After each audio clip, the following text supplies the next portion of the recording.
Hi guys, and welcome back to my YouTube channel. For those that don't know me, my name is Kirsty Mitchell and I create content for all things fitness, health and lifestyle. On today's episode, we're going to be chatting about all things calories. I feel like there's a lot of anxiety around that word. I don't know. For me personally, part of my past, and I think just for a lot of people in general, calories determines everything. Calories, how many calories are in that thing? And assessing whether or not you can eat something based on whether or not there's a lot of calories. I think it's an interesting topic, and I just learned way too much about nutrition a few years ago when I became really obsessed with looking a certain way. Not anymore or not as much anymore, still for health reasons, but not for just aesthetics. So yeah, I thought we would tackle that today, and I kind of assume that everyone has this knowledge or everyone just knows how to lose weight, how to gain weight. I think calories shouldn't be the only metric, on whether or not you are going to lose weight. It's not just how you lose weight.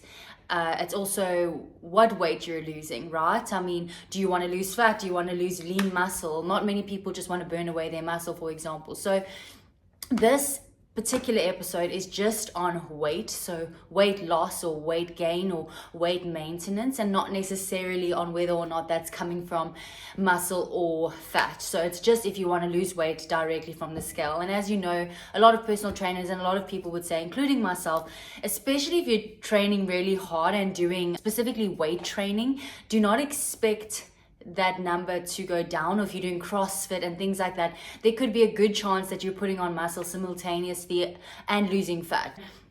And then you're weighing yourself, you're being so disappointed, but you can look in the mirror and you can see that you're getting results. So yeah, this is particularly just for weight gain, weight loss, weight maintenance. So yeah, I'm gonna do a weight loss example just to take you through the whole thing.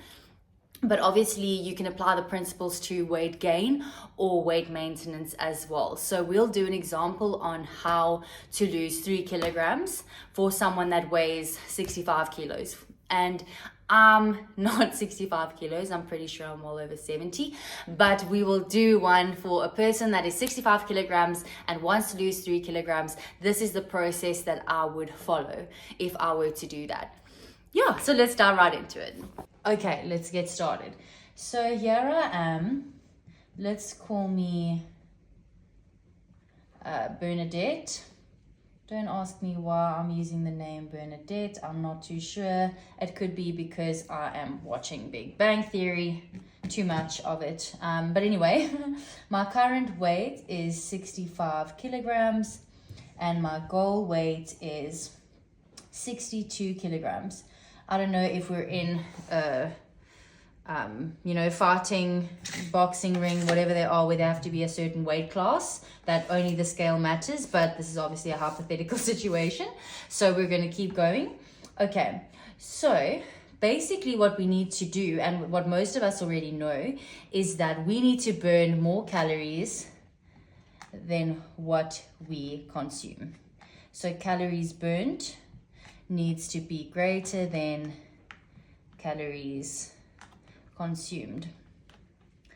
Okay, and I'm gonna break down calories burned quickly, okay? So this is gonna be 1 and this is gonna be 2. Calories burned. So calories burnt can be done, calorie burning can technically be done in 4 different ways. Right, so we've got our first way, which we know most about, is obviously through exercise, right? Okay, so our exercise calories. Then we've got what's called our BMR or basal metabolic rate. So most people, I don't know if you can calculate this off by heart, but there is a calculator online. It is an average, but it works. So our basal metabolic rate, I will put a calculator link so you can calculate yours. It basically represents calories that your body needs to just stay alive. So this isn't if you're eating, this isn't if you're exercising, this isn't if you're moving. This is literally how much calories or how many calories your body burns trying to stay alive. So just your heart beating to all of your muscles and your brains and your organs. So this is where the majority of our calorie burning comes from. Then 1.3 is our, I'm not going to use all the fancy terms so it doesn't confuse anyone, but then you get basically your digesting calories burnt. So that's your digesting calories. So these will be calories burnt while you're digesting your food. So obviously this one, the more protein that you eat, the greater these calories burnt will be. Then 1.4 is your non-exercise activity. So it's called your NEAT exercise, but I'm just going to say non-exercise activity. Non-exercise activity. Sorry if my handwriting isn't perfect. So your non-exercise activity. So this will be your activity, just walking to work, walking to boil the kettle, you know, those sorts of things, going to the toilet, etc., right? So exercise calories, this, in order to calculate this, obviously you can use a watch. I mean, I don't know if there's many other ways to really determine this other than by using a watch. Some watches are more accurate than others. Obviously this has to be done, you know, you can do your own research on what watches work best for calorie counting. This, I'm going to add a calculator, like I said over here, no need to add it, so I'll just rub this one out. Digesting, so these calories, basically what the average is, they say that this will be 10% of the calories that you eat.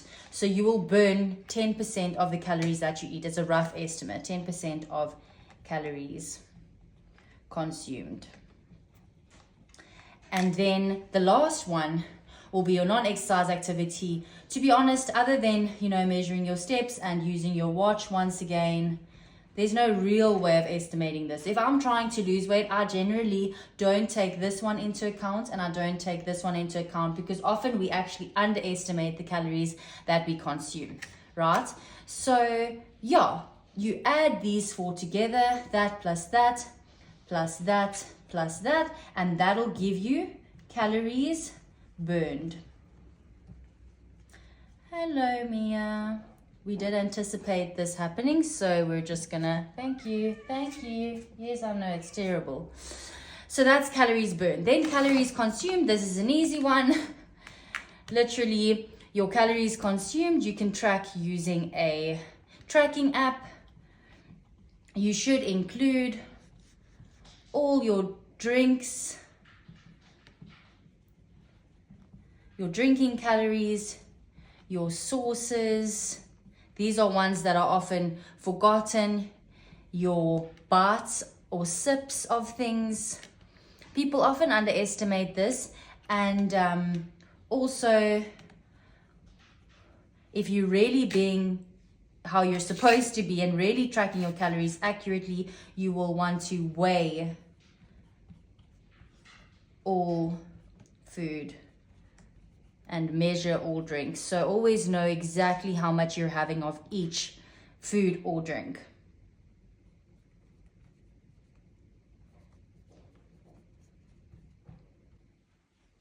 Okay, and we're back. So I've rubbed out the calories consumed just because that is pretty straightforward, but I made a little summary here just for us to keep track. So we add these four together to get the calories burnt.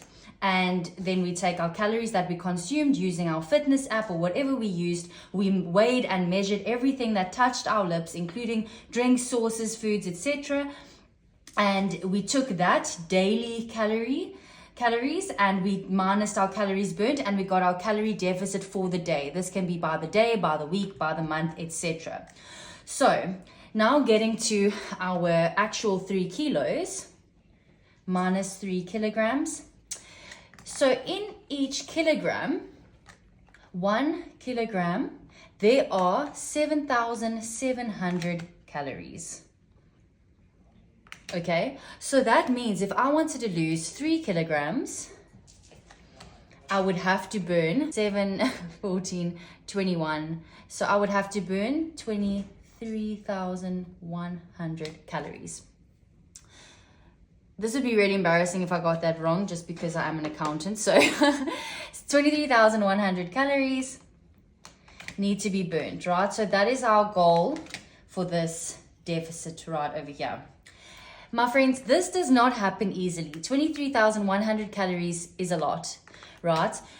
But if you're being really pedantic about your calories consumed and your calories burned and keeping really good track of that, then it is possible. So, for example, let's say that this particular Bernadette now, wanted to lose these 3 kilos in a space of, let's say, 2 months, right?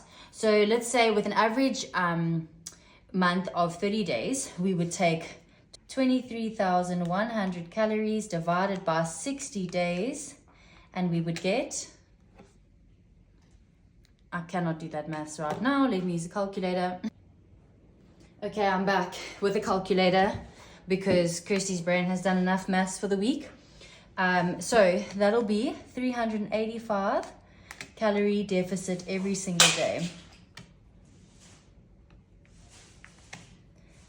That is quite a lot. I mean, depending on this number that you get, that is quite a significant amount to be in a deficit daily. So yeah, I mean, the longer you make this, that's why a lot of bodybuilders opt for a longer deficit phase. Well, this is about 8 weeks, so maybe a 12-week, because then this number can be a bit lower and a bit more sustainable. Thank you so much for joining me on this episode. I really do hope that it was informative and that you feel equipped to gain, lose, or maintain your weight. And yeah, I mean, I would recommend at least calorie counting for 6 months to a year to equip yourself with the knowledge to get an idea of how many calories you're consuming, because sometimes there's so many blind calories, you know, calories that you're drinking, sauces, etc. And you know, I'm not even meaning that's for weight loss, right? But then if you're trying to gain weight and you're not having these extra calories, or you're not putting sauce, or you're not putting an extra chicken breast on your burger or whatever, then it will affect your gains or your losses, right? And yeah, I wouldn't recommend doing this forever. I mean, each to their own. I suppose bodybuilders will do this for as long as they do bodybuilding, for example, but as a normal person, I wouldn't recommend doing this forever. I'm grateful for my journey. I'm grateful that I am now equipped with the R of calories, you know, so I can tell how many calories are in a chicken breast, or chicken breast in oil, or medium or large chicken breast, or medium or large banana, a slice of bread and an egg, etc., etc. So I've got an idea of calories, but I don't obsess over it anymore, if that makes sense. So yeah, I really hope that you enjoyed this episode, and hopefully I'll see you next time. Bye.